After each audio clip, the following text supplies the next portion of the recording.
esta hora se inicia el programa Éticamente, un espacio de encuentro con la ética, donde se plantean discusiones que apuntan a formar ciudadanos con un sentido crítico y transformador que comprendan sus realidades y hagan de la ética un ejercicio de vida. Éticamente, un espacio de la Escuela de Ciencias Sociales, Artes y Humanidades, liderado por el programa de Filosofía y producido por la Red de Ética. Invitados especiales, reflexiones y cápsulas que permitirán comprender la realidad colombiana, latinoamericana y global. Bienvenidos. En Éticamente, nuestro invitado de hoy. Apreciados oyentes, es un gusto saludarlos y darles la bienvenida a Éticamente, el espacio de encuentro con la ética en Radionat Virtual, programa producido por la Red de Ética. Les habla Luis Fernando Amaya. Y en Éticamente continuamos con los programas dedicados a la Comisión de la Verdad de Colombia. Y para la conducción de este capítulo contamos nuevamente con la participación de Zuli Castro Molinares, quien es docente de la Escuela de Ciencias Sociales, Artes y Humanidades de la Universidad Nacional Abierta de Distancia. Profesora Zuli, bienvenida a Éticamente y gracias por participar nuevamente en la conducción de esta edición especial. Estimado Luis Fernando, muchísimas gracias por esta invitación a participar en tu programa Éticamente. Es un honor para mí y sobre todo nuestro invitado del programa. En este programa de Éticamente vamos a continuar dialogando y conociendo un poco más sobre la Comisión de la Verdad en Colombia. Y en esta oportunidad vamos a hablar sobre el papel definitivo que tiene la Comisión de la Verdad en el proceso de posicionar la verdad como un bien común en el país. Pues en el anterior capítulo hablamos sobre lo que es la Comisión de la Verdad, sus objetivos, propósitos y funciones. En esta oportunidad contamos con la participación de un invitado muy especial. Él es el doctor Carlos Beristain, comisionado de la Comisión de la Verdad de Colombia. Comisionado, bienvenido a Radio UNAT Virtual y en especial al programa Éticamente. Gracias por participar en este espacio radial. Gracias, Zuli, y gracias al programa para poder compartir parte de la experiencia de la Comisión de la Verdad. Un saludo. Muchas gracias, doctor Beristain. Y antes de empezar a hablar con nuestro invitado, vamos a conocer su perfil. El doctor Carlos Beristain es médico y doctor en psicología. Trabaja desde hace 30 años en atención psicosocial a víctimas de la violencia. Dentro de este campo se ha desempeñado como coordinador del informe de Guatemala Nunca Más y ha sido asesor de las comisiones de la verdad de Perú, Paraguay y Ecuador.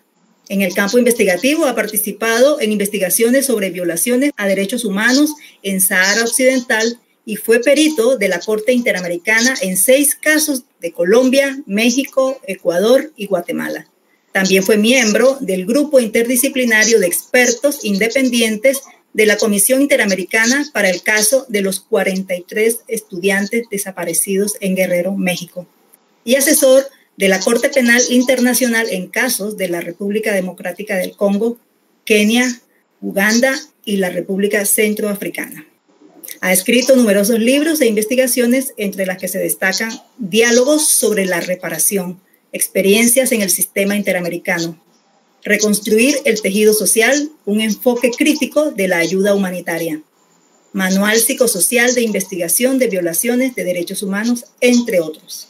Muy bien, doctor Beristain, entonces, conociendo este perfil, su perfil y estimados oyentes, habiendo escuchado esta información, le quiero preguntar al doctor comisionado de la verdad en Colombia, ¿para qué saber sobre la verdad del conflicto armado en Colombia?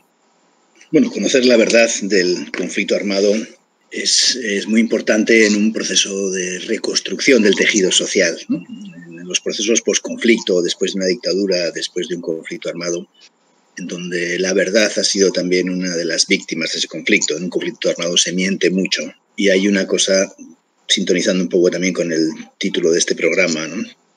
En los contextos de guerra y violencia política, el pragmatismo instrumental sustituye a la ética. Es decir, lo que cuenta no es si es verdad o no es verdad, sino si sirve para mis objetivos o no sirve. Si sirve para mis objetivos es bueno y si no sirve para mis objetivos es malo.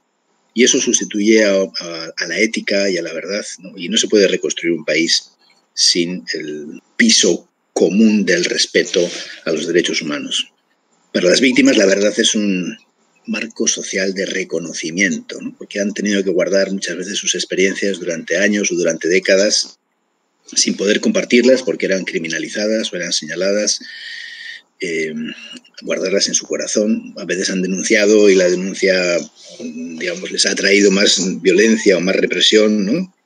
Y la verdad es un elemento clave para sanar las heridas, ¿no? Las heridas se sanan con el bálsamo del respeto, ¿no? Y sin verdad no hay respeto por el dolor y el sufrimiento de tanta gente, y ese es un primer paso. Eso es para las víctimas. Por otra parte, para la sociedad no se puede hacer un proceso de reconstrucción de ese tejido social sin enfrentar las consecuencias de las violaciones de derechos humanos y también las causas de esos conflictos, ¿no? Porque la Comisión tiene un mandato de esclarecer también las causas, ¿no? Qué es lo que ha llevado a la guerra en Colombia durante 60 años, y también de poner en el centro de la reconstrucción ese impacto social y político y humano del conflicto, ¿no? Porque ese no es, en un proceso de reconstrucción, el dolor, el sufrimiento no puede ser algo que se esconde debajo del tapete, debajo de la alfombra. Tiene que ser parte de esa agenda de reconstrucción, y precisamente es de eso de lo que trata la Comisión, ¿no? Hay que abrir un espacio de escucha para las víctimas. La Comisión ha tomado pues más de 12.000 testimonios de víctimas y testigos, abriendo la oportunidad de que todas esas cosas que durante años se han tenido que callar, a veces por miedo, por persecución, por vergüenza, por dolor, ¿no? Porque era muy difícil hablar. ¿Para qué hablar si no va a servir de nada? La Comisión es una oportunidad de un marco de sentido para hacer que esa verdad no sea solamente positiva para las víctimas, también para la sociedad, que muchas veces ha vivido mirando hacia otro lado, ¿no? No se ha dejado tocar por esa experiencia de la gente. Y también la verdad es clave para el Estado, ¿no? Porque se trata de tomar medidas que ayuden a la reconstrucción de ese tejido social, y la verdad no es solamente algo que mira hacia atrás, mira también hacia el presente, hacia los conflictos del presente, hacia las necesarias transformaciones de la sociedad y el Estado colombiano, si queremos que ese nunca más no sea un deseo bien intencionado, sino sea parte de una política. Creo que para algunas de esas cosas y probablemente algunas otras más es muy importante la verdad. Muchísimas gracias, doctor Beristain. Me llama la atención eso que menciona, que la verdad termina también siendo una víctima del conflicto, y que en el caso colombiano, cómo las víctimas pasan a ser el centro del proceso. Interesante eso si lo comparamos con otros procesos que de pronto usted también ha acompañado. Doctor Beristain, teniendo claro entonces la necesidad de importancia de conocer la verdad sobre los hechos que han marcado el conflicto armado en Colombia, entonces yo le pregunto, ¿cuál sería el papel de la Comisión de la Verdad en un país como el nuestro, en el que el conflicto social y político ha sido una permanente? Colombia ha vivido un conflicto armado de más de 60 años, ¿no? Pero debajo de ese conflicto armado hay también un conflicto social y político. No solamente está la dimensión del conflicto armado, y muchas veces ese conflicto armado ha tapado, ¿no? O ha desviado la atención también sobre una problemática social y política que se ha ido dando durante mucho tiempo, ¿no? En contextos de un proceso de paz, ¿no? Incluso como en el caso colombiano, que ese proceso de paz pues todavía, digamos, es incierto pues, por la falta de voluntad de cumplimiento efectivo de muchas de las medidas incluidas en ese acuerdo de paz, y por el mantenimiento todavía de un conflicto armado abierto con el ELN y la presencia de disidencias y de los grupos neoparamilitares. La Comisión está trabajando en un contexto en el que no debería estar trabajando. Debería estar trabajando en un contexto de reconstrucción y de disminución de la violencia, ¿no? De mejores condiciones de seguridad para las víctimas, para el país, y todavía todo eso, pues desgraciadamente, es un horizonte incierto, ¿no? Independientemente de eso, bueno, uno de los, retomando un poco tu pregunta, el papel de la Comisión en términos de ese conflicto social y político que muchas veces subyace al conflicto armado. La Comisión tiene un papel de señalar, ¿no? De investigar cuáles son esos factores de persistencia. Colombia ha tratado de firmar la paz, de llevar a cabo acuerdos de paz desde mediados de los años 80, ¿no? Desde el caso de la Unión Patriótica, ¿no? Que fue un intento de abrir un espacio político de participación y de un proceso de paz con las FARC en el año 85, 86. Desde entonces se han vivido diferentes ciclos e intentos sucesivos. después con la negociación con el M-19, con el EPL, la Constitución del 91, el proceso del Caguán, el proceso con los paramilitares, ahora el proceso con las FARC. Y eso muestra que hay factores de persistencia del conflicto, ¿no? Y lo que estamos viendo pues estos días en las calles, ¿no? es cómo se aplican, digamos, a esa protesta social estrategias que tienen que ver con la militarización o con la represión, que son parte de eso que se ha producido también en el marco del conflicto armado, ¿no? Y que son la reproducción de muchas de esas formas de reproducción del conflicto, la estigmatización del otro, ¿no? El convertir al otro en un enemigo. Todo eso forma parte de las dinámicas del conflicto armado y también forma parte de esas dinámicas del conflicto social y político. En todo proceso de salida de una guerra, de un conflicto armado, lo que tiene que disminuir es el conflicto armado, aunque aumente el nivel de conflicto social y político. Lo que hay que cuidar es que a ese conflicto social y político no se le apliquen las mismas estrategias de estigmatización, militarización, violencia, represión, etcétera, ¿no? Porque entonces se dan las condiciones para esa reproducción. Entonces creo que la Comisión tiene un papel no solamente mirando hacia el pasado, ¿no? Hacia esa clarificación del pasado y los factores que han hecho históricamente que ese conflicto se reproduzca. También tiene un papel respecto al presente, ¿no? Frente a esa violencia del presente, que es distinta de esa dimensión del conflicto armado en varios aspectos, pero que tiene nexos muy importantes con lo que ha pasado en ese conflicto armado, ¿no? Y creo que la Comisión tiene que decir cosas que sean relevantes también para el hoy en día, ¿no? Eso pasa por las reformas estructurales, qué hacer con hay que desmilitarizar la policía, hay que buscar, digamos, formas que no conlleven la represión de la protesta social a través de formas de violencia. Hay que buscar formas de diálogo y negociación que ayuden a enfrentar los problemas, más las necesarias reformas estructurales en términos de la desigualdad, ¿no? Colombia es el segundo país más desigual de América Latina después de Honduras. Y eso muestra un país tan rico, ¿no? Con enorme potencial, ¿no? Como también la desigualdad se ha ido aumentando en las últimas décadas, y eso es también parte de lo que hay que cambiar. Y creo que eso está ligado a ese conflicto social y político. Lo importante es que disminuya la violencia, aunque aumente el conflicto social y político. No hay que tenerle miedo a ese conflicto. Lo que hay que tener es vías de diálogo, negociación y vías democráticas para solucionarlo, y eso es lo que está en juego, ¿no? Si de este proceso también en Colombia sale una democracia fortalecida o no, eso es parte también del proceso en el que se está. Muchísimas gracias, doctor Bernstein, por esa ilustración que nos hace y que de alguna manera nos muestra esa interesante mirada desde la Comisión de la Verdad frente a lo que está ocurriendo en Colombia, esa coyuntura y ese estallido social, cómo se le puede dar respuesta desde otras formas distintas a las que tradicionalmente se han venido dando. Bueno, con esta respuesta del doctor Bernstein nos vamos a un corte institucional y volvemos próximamente con Éticamente. Nuestra cita es los lunes a las 12 del mediodía. Sintoniza la Radio UNAD virtual con El Oír de las Regiones. Una propuesta del Observatorio Intersistémico Regional y el Sistema de Servicio Social UNADista para el Desarrollo Regional de los Territorios y Microterritorios de Colombia. Recuerda, todos los lunes a las 12 del mediodía. Te esperamos, El Oír de las Regiones. Inocuidad, empaques, industria, nutrición, conservación, actualidad alimentaria. Espacio radial de la Escuela de Ciencias Básicas, Tecnología e Ingeniería. Escúchanos todos los jueves, 8 de la mañana, por tu emisora unadista. Password Alimentos. Apreciados oyentes, estamos de vuelta en Éticamente y continuamos dialogando con el doctor Carlos Bernstein, miembro o comisionado de la Comisión de la Verdad en Colombia, sobre el papel de esta institución. Y en esta oportunidad quiero preguntarle a nuestro invitado que nos cuente más bien quiénes deberían recibir la verdad sobre el conflicto armado en Colombia y por qué. Bueno, la verdad tiene múltiples destinatarios, no tiene un solo destinatario. Bueno, una muy importante es las víctimas. Las víctimas la Comisión tiene un mandato de centralidad de las víctimas, obviamente ha escuchado también a responsables, a miembros de las FARC, de las Fuerzas Armadas, de grupos paramilitares, a testigos, etcétera, pero tiene un punto central, digamos, en las propias víctimas. Y la verdad está dirigida a ellas en el sentido de que ellas tienen que verse reflejadas en ese informe. Como decía antes, muchas veces la propia violencia supone una sustracción de un marco de reconocimiento a las víctimas, ¿no? Se niega lo que les ha pasado, ¿no? No existe, ¿no? O se les acusa de mentir, ¿no?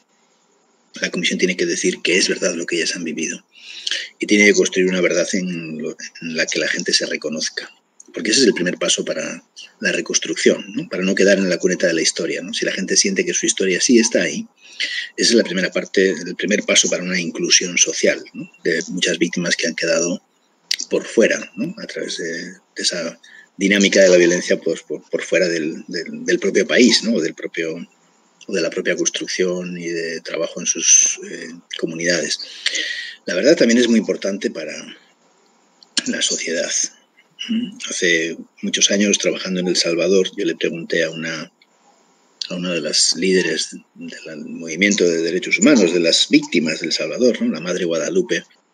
Le pregunté, bueno, ¿ustedes para qué querían una comisión de la verdad? Una comisión que tuvo muchos problemas, muchas limitaciones, pero años después le pregunté, ¿ustedes para qué querían una comisión? Y ella me dijo, mire, nosotras sabemos, las víctimas, sabemos lo que nos ha pasado. Ellos saben, los responsables, aunque no lo reconozcan, saben lo que han hecho. Lo que queremos es que la sociedad sepa. Y ese creo que es un punto central, ¿no? Es la sociedad la que tiene que saber, porque muchas veces en muchos países, también en Colombia, hay una buena parte de la sociedad que ha vivido al margen como si eso no le importa, ¿no? Como si el dolor y el sufrimiento de las víctimas no fuese parte de un dolor colectivo, de un sufrimiento colectivo, no fuese parte del mismo país, ¿no? Y creo que para generar unas bases de reconstrucción de ese tejido social, también la sociedad tiene que dejarse tocar por esa experiencia de las víctimas, que son casi una cuarta parte de la población, ¿no? Casi 10 millones de víctimas en Colombia, ¿no? Y también la verdad tiene un destinatario político. Hay que hablarle al poder, hay que hablarle a los partidos, hay que hablarle a las Fuerzas Armadas, hay que hablarle a la policía, hay que hablarle a los empresarios, hay que hablarle obviamente a las guerrillas que todavía están activas, ¿no? O los grupos armados y a los que ya no lo están, para mostrarles lo que es intolerable, ¿no? Lo que tiene que cambiar, para mostrarles también lo intolerable de la violencia contra la población civil, porque estamos hablando de contextos en los que la violencia nos ha dado, la violencia entre los grupos armados es el 10% de un conflicto armado. Los enfrentamientos bélicos, etc. El 90% de un conflicto armado es la violencia contra la gente, contra la población civil.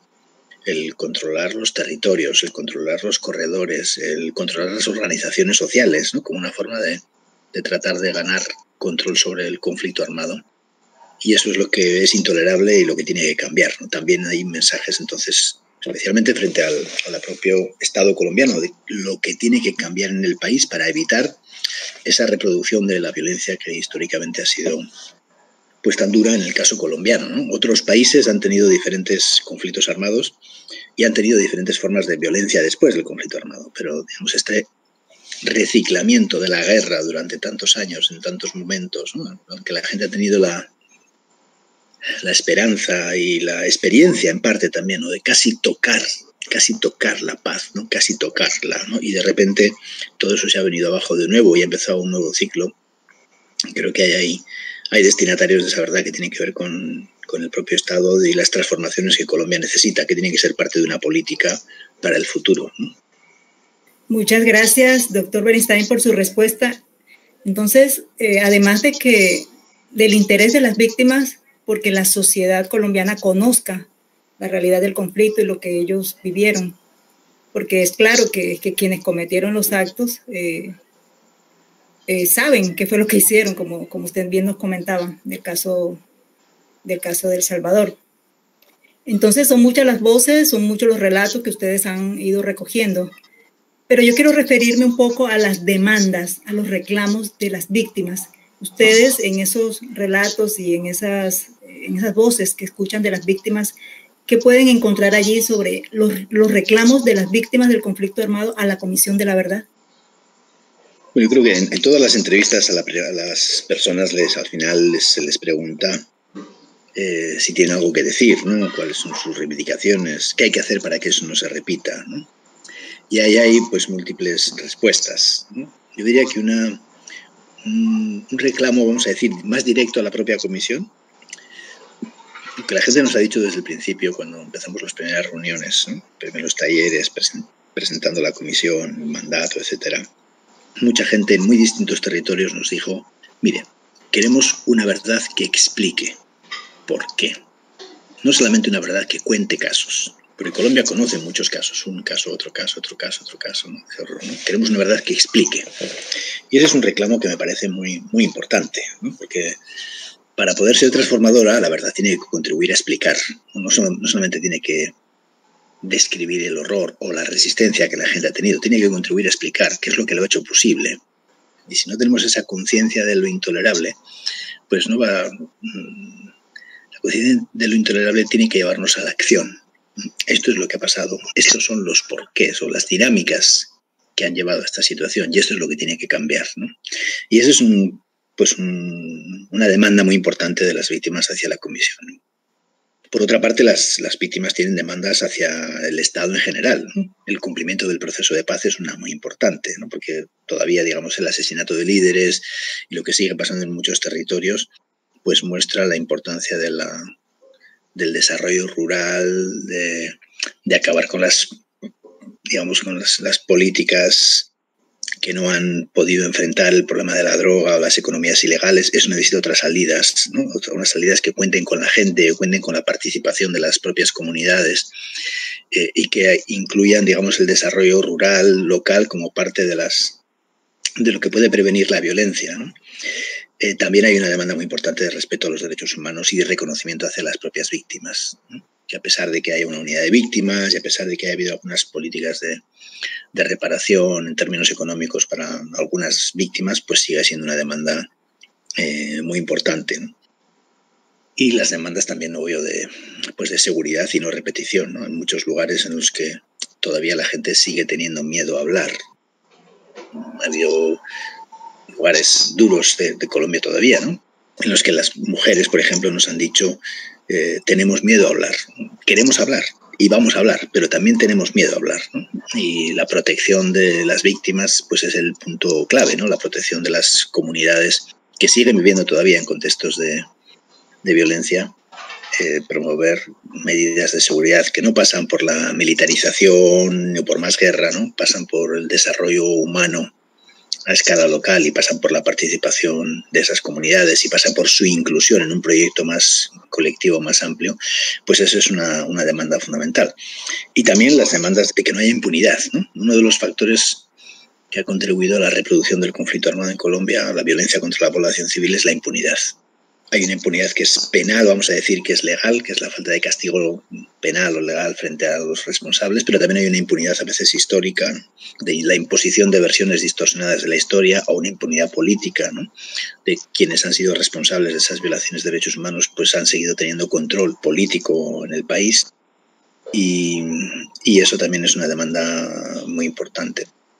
Nosotros en general hemos encontrado una actitud muy positiva de las víctimas, ¿no? No hemos encontrado el rencor ni el odio que uno podría pensar después de haber vivido hechos tan atroces, ¿no? Creo que la gente que más ha sufrido es la que más quiere la paz, ¿no? Y hace un reclamo muy importante por ese cumplimiento y extensión de ese proceso de paz que es clave para que Colombia tenga unas bases más sólidas para esa reconstrucción, ¿no? Muchísimas gracias, doctor Beristain, por esa respuesta. Y me gustaría como que habláramos a continuación, después de un corte institucional, sobre la Comisión de la Verdad, el papel de la Comisión de la Verdad en prospectiva, a propósito pues del informe que en el mes de noviembre será publicado. Entonces nos vamos a un corte institucional, estimados oyentes, y ya regresamos a Éticamente.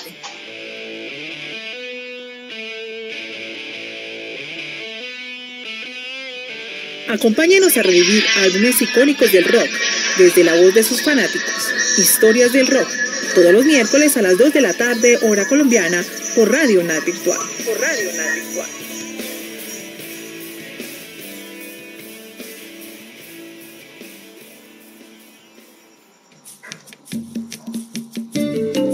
Todos los jueves a las 5 p.m. tenemos una cita en Escucharte, donde hablaremos temas académicos de la música. Los esperamos. Estimados oyentes, nos encontramos nuevamente en el espacio de encuentro con la ética en Radio UNAD Virtual. dialogando con el doctor Carlos Beristain. Él es comisionado de la Comisión de la Verdad de Colombia. Y en sus anteriores intervenciones nos comentó sobre la necesidad de saber la verdad en un país marcado por un conflicto social y político permanente, además de darnos a conocer quiénes son los que deben conocer la verdad, entre estos las víctimas, la sociedad civil, la fuerza pública, el Estado en general. También nos habla sobre la importancia de la verdad sobre el conflicto en Colombia para encontrar esos caminos hacia la paz. Ahora bien, vamos a referirnos, doctor Beristain, si le parece, sobre qué es lo que va a pasar con la Comisión de la Verdad una vez se publique ese informe en el que ustedes pues, se comprometieron y que ya prontamente la sociedad colombiana va a conocer. Bueno, todas las comisiones de la verdad terminan su mandato cuando terminan su informe, ¿no? En general, nosotros hubiéramos querido poder terminar nuestro informe antes de acabar nuestro mandato, el 28 de noviembre de este año, pero obviamente las condiciones de la pandemia, hemos pasado casi la mitad de nuestro mandato en pandemia, más la muerte de 2 comisionados, más las condiciones del país, ¿no? La continuación de ese conflicto armado, etcétera, pues no son las mejores condiciones o más favorables para poder haber podido terminar ese trabajo antes. Y el decreto que crea la comisión incluye la creación de un comité de seguimiento. Como te decía, uno de los problemas que han tenido las comisiones es que terminan su mandato, presentan su informe y entonces, ¿quién empuja la verdad? ¿No? La verdad no se asimila porque se publique un informe. Un informe no puede quedarse en una estantería guardado, esperando a que alguien lo lea. Un informe tiene que caminar, tiene que patear las veredas, tiene que llegar a los lugares, ¿no? Tiene que ayudar a generar procesos de diálogo en las comunidades, en la política, etcétera, ¿no? En las organizaciones sociales. Y eso es el desafío después. En este caso, la comisión tiene que crear un comité de seguimiento que no tiene el mandato de investigar ya, pero sí tiene el mandato de dar seguimiento a las recomendaciones de la comisión. Una recomendación de la comisión tiene que ver con la verdad. ¿Qué hay que hacer con esa verdad para que esa verdad se asimile, para que esa verdad se debata, se discuta, sea constructiva en el país? ¿Qué hay que hacer en términos de lo educativo, por ejemplo, en la historia, en la ética, ¿no? Cosas que son claves también para las nuevas generaciones. Y también recomendaciones que tienen que tocar los aspectos estructurales de la dinámica del conflicto armado o de sus causas, ¿no? Tiene que hablar sobre la tierra, tiene que hablar sobre la impunidad, tiene que hablar sobre el narcotráfico, tiene que hablar también sobre esa configuración del Estado en los territorios, porque esos son problemas estructurales que Colombia tiene, ¿no? Y que tienen que resolverse de una manera más constructiva si queremos que el horizonte de la guerra o de la violencia no se repita. También es un llamado para quienes nos escuchan, ¿no? Para que lo lean, para que lo discutan, para que dialoguen con ese informe, lo hagan suya, incluso con las cosas que no estén de acuerdo o que vean de otra manera. Será muy importante que el informe sea una herramienta para ese camino de asimilación de la verdad, ¿no? Y generar un diálogo social en los diferentes ámbitos. El ámbito académico obviamente es uno muy, muy importante para que esa verdad se asimile, ¿no? Un informe de una comisión no es para quedarse los siguientes 2 meses después de su publicación. Un informe de una comisión es para los siguientes 20 años. Durante los 20 años ese informe tiene que ser relevante, las cosas que diga, la verdad que haya podido reconstruir, tiene que ser una herramienta para un proceso de reconstrucción que va a durar tiempo. No se sale fácil de una guerra como la que ha vivido Colombia, pero esperemos que ese informe sea una herramienta para ese proceso. Muchísimas gracias, doctor Beristain. Definitivamente sus respuestas nos han llevado a comprender el papel de la Comisión de la Verdad en el posicionamiento precisamente de la verdad en el país. Y como para ir finalizando, doctor Beristain, y que esa invitación que usted nos hace a nosotros, en el caso de la academia, que definitivamente nos corresponde contribuir a esa discusión del documento, al conocimiento, y que nuestros estudiantes, docentes, también lo conozcan, lo discutan y lo difundamos. En ese sentido, yo quisiera referirme un poco a las personas del común, digámosle así, el ciudadano común, frente a ese informe. ¿Cómo puede ese informe final de la Comisión de la Verdad contribuir para que la ciudadanía se empodere? ¿O cómo hacer para que la ciudadanía se empodere para que de alguna manera se contribuya a parar la guerra y de algún modo alcanzar esa paz estable y duradera que tanto deseamos la mayoría de los colombianos? Bueno, yo creo que el informe es una herramienta para la ciudadanía en el sentido que decía antes de que es un informe que tiene que contribuir a explicar. Y hay un poeta que se llama John Berger, que murió hace unos años, ¿no? Un poeta británico, que tiene un poema que habla de cómo el nombrar lo intolerable constituye en sí mismo una esperanza, ¿no? Porque nombrar lo intolerable tiene que llevar a la acción. El informe de la Comisión tiene que nombrar muchas cosas intolerables para llevar a la acción. Tiene que llevar también con las propuestas de acción.